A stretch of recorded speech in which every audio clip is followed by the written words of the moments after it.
In April 1909, the Arizona Gazette ran a story that should have changed everything. An explorer named G.E. Kincaid claimed he had found it, a vast subterranean city carved into the walls of the Grand Canyon, filled with mummies, bronze weapons, and hieroglyphic inscriptions nobody could read. The Smithsonian Institution was supposedly involved. The chambers supposedly ran for miles, and then the story vanished. No follow-up, no excavation report, no Smithsonian confirmation. When researchers eventually pressed the institution directly, the denial came back fast, almost too fast. Not "we have no record of this." More like, "this did not happen, has never happened, will not be discussed further." The kind of clean, total erasure that raises its own uncomfortable question. How do you deny something that thoroughly unless you already know exactly what you're denying? But here's what makes this stranger than a buried newspaper story. Centuries before 1909, the Hopi people had already been describing the same place. Underground chambers, beings who lived beneath the earth, a sacred passage between worlds they call the Sipapu, located by their own oral tradition, somewhere beneath the Grand Canyon. Two completely different sources. One sacred, one sensational, possibly the same room. So what did the Arizona Gazette actually print? Not a rumor passed between prospectors. Not an anonymous tip.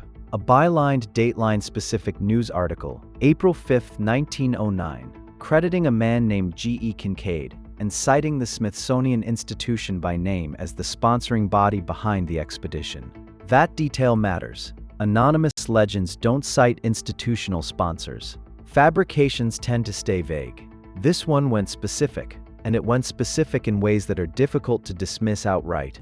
The article described a cave entrance carved high into the canyon's sandstone walls, accessible only by rope, roughly a mile underground in vertical terms, positioned to be nearly invisible from the river below. Inside, according to Kincaid, a main corridor stretching hundreds of feet, branching chambers cut with geometric precision, stone-hewn crypts containing mummified remains, and walls bearing what the article described as hieroglyphic inscriptions, tablets, copper artifacts, a central shrine room oriented toward the east. The sheer density of claimed detail is exactly what splits researchers. Either someone spent serious effort constructing an elaborate lie, sourcing plausible architectural specifics, inventing institutional backing, naming a real explorer, or the article reflects, even imperfectly, something Kincaid genuinely reported seeing.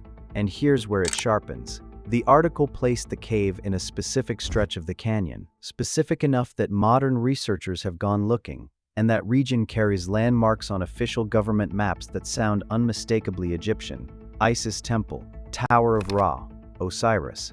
Those names are not native Hopi and they are not accidental, which raises the first hard question about Kincaid himself. Who was he? And can a single piece of his account be confirmed by anything outside that one newspaper page? The Arizona Gazette named him G.E. Kincaid. It described him as a seasoned government scout with years of fieldwork behind him, a man the Smithsonian had sent into rough country before. That credential is what gave the account weight in 1909. A professional, not a prospector spinning campfire stories. But the moment you step outside that single article and start pulling records, Kincaid becomes a ghost. No personnel file at the Smithsonian, no expedition logs carrying his name. When researchers have pressed the institution directly, the answer has been the same for over a century. No record of any G.E. Kincaid. No record of any 1909 Grand Canyon expedition. No artifacts matching the description in any collection. The Smithsonian's denial is categorical, which should settle it, except for one detail. One researcher combing census records from the relevant period found a single entry, a man matching the name and approximate age, placed in the American Southwest. Not proof of anything that happened underground, but enough to confirm the name was not invented whole cloth. G.E. Kincaid in some form existed. That changes the shape of the problem entirely. A fake byline is one kind of mystery. A real man the Smithsonian disavows is another. If Kincaid existed but the institution won't claim him, the question isn't whether he was real. The question is who sent him into the canyon, and why no one will say. So the institution that disavows him, what exactly was the Smithsonian doing in the American Southwest in 1909? The answer is more than most people realize. By that year, the Smithsonian had been running active archaeological excavations across the Southwest for over a decade. Pueblo ruins, burial sites, canyon surveys. They weren't passive. They were aggressive, competitive, and operating on a budget that dwarfed any independent expedition. And critically, they had a documented pattern of acquiring native artifacts and warehousing them in ways that were not announced publicly, and sometimes not announced at all. Collections arrived, were cataloged internally, and disappeared into storage. That wasn't scandal at the time. That was standard practice, which makes their posture on Kincaid harder to read simply as bureaucratic tidiness. An institution that absorbed so much so quietly, saying nothing, is not the same as an institution that knew nothing. Could an organization suppress a genuine discovery? Institutions have done it, not out of conspiracy, but out of something more mundane. The desire to control the story, manage the timeline, protect a framework already in place. The motive doesn't have to be sinister to be real. But motive alone proves nothing. What this act leaves open is the harder question: can any piece of the 1909 account, a name, a survey date, a specific formation in the canyon, be independently verified against records that existed before the story ran? That's where the trail either holds or breaks entirely. So let's test the account against the ground itself, not against newspaper archives or institutional silence, against the rock. Because the Grand Canyon isn't just a visual spectacle, it's a geological record of dissolution, uplift, and erosion, stretching back nearly 2 billion years. And embedded in those walls are the conditions that produce exactly the kind of feature Kincaid described. The canyon cuts through multiple layers of limestone: the red wall, the muav, the kaibab. Limestone is soluble. Water finds cracks, widens them over millennia, carves chambers, collapses ceilings, leaves behind passages that can run hundreds of feet in any direction. This isn't speculation. It's the standard mechanism behind cave formation on every continent. The Grand Canyon, given its limestone exposure and its long history of water movement, is structurally primed for it. And the evidence is already there. There are currently over 1,000 documented caves in the Grand Canyon. The vast majority have never been fully explored. The National Park Service restricts access to most of them, not as concealment, but because the terrain is dangerous and the resource protection rules are strict. What hasn't been mapped isn't necessarily empty, so the physical question has a clear answer: yes. A large hidden cave system in the canyon walls is not only possible, it's geologically expected. The harder question is what, if anything, was ever inside one, and that's where geology hands off to archaeology. Archaeology has already answered part of the question, not the dramatic part, not the hidden civilization, not the mummies, but something in some ways more remarkable. People have been living inside the Grand Canyon, deep inside it, for thousands of years. The confirmed record goes back at least 4,000 years. Granaries carved into cliff faces hundreds of feet above the canyon floor. Dwellings tucked into alcoves so narrow and so high that the only way researchers first located some of them was from aircraft, spotted from the air because no reasonable path to reach them on foot was obvious. And yet someone built there, deliberately, carefully, and with enough permanence to last millennia. One site found in a remote canyon alcove in the 1930s contained split-twig figurines, small, twisted constructions of willow and sinew shaped like deer and bighorn sheep.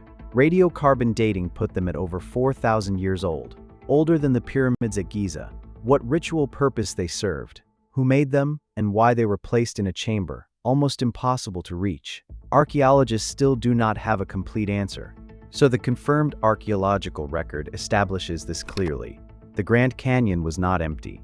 It was inhabited, ritually used, and known from the inside for longer than most civilizations have existed. What archaeology cannot yet tell us is how those findings connect to what the Hopi have always said about who built the canyon's underground world. The archaeology answers one question and opens another. Those split twig figurines, older than Giza, placed in chambers almost unreachable, tell us people understood the canyon's interior as sacred space. But sacred in what way? That question has an answer. It has been preserved, intact for centuries. You just have to listen to the people who kept it. For the Hopi, the Grand Canyon is not a geological feature. It is not a wonder to be photographed or measured. It is the place where humanity was born into this world. the exit point from the one that came before. In Hopi cosmology, existence moves through successive worlds. The one before this was destroyed by flood, by fire, by the failure of the people who lived in it. The survivors found a passage upward. They climbed through an opening in the earth, and they emerged here, at the edge of the canyon. That opening has a name, the Sipapu. And here is what separates Hopi belief from purely symbolic religion. The Sipapu is not a metaphor. It is not an idea or an allegory. It is a specific physical location, a small travertine dome sitting beside the little Colorado River, deep inside the canyon itself. The Hopi know exactly where it is. They have always known, and they still walk to it today, in ceremony, because the place where the world began does not stop being sacred just because the world moved on. Which raises the question the 1909 article is waiting to answer. What exactly do Hopi oral traditions describe about the world below? The chambers, the beings, the structure of what existed underneath? And do those descriptions match what a government explorer claimed to have found inside that canyon wall? The Hopi description of the world below is not vague, it is architectural. In their oral tradition, the space beneath, the realm through which ancestors traveled before emergence, is organized, structured, divided into chambers that serve specific purposes, with passages connecting them, and a hierarchy of sacred spaces arranged not by accident but by intention. And at the center of that underground world, in virtually every version of the tradition, are the kivas, ceremonial chambers dug into the earth, used for ritual, for gathering, for the kind of concentrated sacred activity that happens away from ordinary light. The kivas of Hopi tradition are not simply rooms, they are oriented. They follow a directional axis, aligned deliberately, because direction carries meaning when you are navigating between worlds. Now place the Kincaid account beside that. His reported main chamber, running north to south, smaller rooms radiating outward from a central corridor, a structure that sounds, on paper, less like a natural cave and more like something built with a floor plan in mind. The overlap is not perfect. It never is, between a living oral tradition and a single newspaper article written by a man whose identity no one has since confirmed. But the overlap is specific enough to stop you, which forces the harder question: does convergence this precise suggest two accounts pointing at the same physical place, or is one of these stories simply echoing the other? The echo question cuts both ways. And the most uncomfortable echo in the entire 1909 account isn't the chamber layout or the corridor depth, it's the artifacts. Kincaid and Jordan's described objects they believed resembled ancient Egyptian items. Copper tools, statues with unusual posture, inscriptions that looked, to their eyes, like hieratic script. That claim, more than any other detail, is what gets the story laughed out of serious rooms. Egyptian artifacts in Arizona? It sounds like the kind of invention someone adds when they want a newspaper story to move copies, which is exactly why it's worth slowing down on. Because here is the detail that almost never makes it into the dismissals. The Egyptian names on the Grand Canyon's official map were not put there in 1909. The cluster of landmarks in the canyon's northern reaches, Isis Temple, Tower of Ra, Osiris Temple, Cheops Pyramid, were named by early government surveyors in the 1880s, decades before the Arizona Gazette ran a single word about Kincaid. Surveyors who had no newspaper article to echo. So the question isn't whether the 1909 report borrowed the Egyptian association from somewhere. The question is where that association came from in the first place, and whether the surveyors who named those formations knew something they never fully wrote down. Clarence Dutton was not a romantic. He was a U.S. Army officer and geologist, meticulous, skeptical by professional habit, the kind of man who measured formations rather than marveled at them. When he completed his landmark survey of the Grand Canyon in 1882, he assigned the Egyptian and Hindu names that still appear on maps today: Isis Temple, Tower of Ra, Osiris Temple, Cheops Pyramid, and he left behind a single sentence that his colleagues mostly ignored. He wrote that the canyon's inner formations had a quality he could only describe as architectural, as if something had shaped them. That word, architectural, from a man who documented rock for a living. He wasn't reaching for poetry. He was trying to describe what he actually saw, and the only frame that fit was construction. Now hold that against the full picture. Dutton names a cluster of Egyptian landmarks in the 1880s. The Hopi locate their sacred geography, the Sipapu, the underworld entrance, in the same northern canyon corridor. Then in 1909, two men describe Egyptian-style chambers in that same corridor. 3 sources: No documented connection between them, all pointing to the same stretch of rock. The coincidence doesn't explain itself. And it doesn't narrow to one question. It opens a harder one. Was something there that made all three point in the same direction? That question has pulled people into the canyon for over 100 years. Not casually. Seriously. Researchers, independent archaeologists, former military surveyors, investigative journalists. Since 1909, a steady stream of them have gone looking for what Kincaid described, and not one has come back with the cave. But several have come back with something else, findings that make dismissal harder than it should be. A historian cross-referencing the 1909 article against Smithsonian expedition logs from the same period found a gap. A stretch of weeks where Kincaid's reported location and the Smithsonian's documented movements don't contradict each other. No confirmation. But no clean refutation either. The absence of a paper trail cuts both ways. Then there are the geology teams. In the 1990s, researchers using topographic survey data identified a section of canyon wall that matched Kincaid's description with unusual precision. The elevation, the orientation, the distance from the river. And in that section, the data showed what appeared to be a sealed entrance. Consistent with the article's account, they submitted a formal request to investigate. The National Park Service declined. No excavation, no follow-up, no explanation on record, which raises a question that has no clean answer. Why would you decline to investigate a potential archaeological site? And what does that refusal tell us about what might or might not be there? That refusal sits at the center of the suppression argument. And the argument has real weight. You have a formal research request, a specific geographic claim, a plausible archaeological rationale, and a flat denial with no explanation on record. For people who believe something was found in 1909, that refusal is the smoking gun. For people who don't, it's routine land management. Both readings are available from the same document. But here's the suppression theory's most revealing vulnerability, and it's also the most interesting thing about it. If a cover-up of this scale held clean for over a century, it would be the most successful institutional secret in American history. The Smithsonian has had whistleblowers. Government agencies leak, archives get opened, and yet on this, nothing. No deathbed confession, no internal memo surfacing, no disgruntled archivist.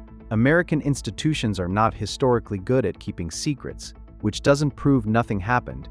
It just means the silence itself needs an explanation. So you're left with three serious frameworks, none of them comfortable. Suppression explains the gaps but demands a competence from institutions that history rarely grants them. Elaborate mythology explains the 1909 article but struggles with the geological survey data and the gap in the Smithsonian logs. And then there's the third possibility. Genuine convergence. Two independent sources, one ancient and oral, one journalistic and specific, pointing toward the same place. Not because either fabricated, and not because anyone suppressed the connection, but because the place is real. What would that mean for American history? And what would it mean for the Hopi, whose oral tradition named it first? That question, what would it mean for the Hopi, has an answer, and it doesn't depend on the 1909 article at all. The Hopi have never needed G.E. Kincaid or the Arizona Gazette to validate what they know. They were describing underground chambers, ancestor beings, and the world below the canyon floor centuries before any newspaper existed to print it. And what they describe is not vague. It is not the kind of origin myth that could fit any landscape on Earth. It is specific to this canyon, these rock formations, this particular place where the Colorado carves through ancient stone. The Sipapu, the emergence point, the navel of creation, is not a metaphor to the Hopi.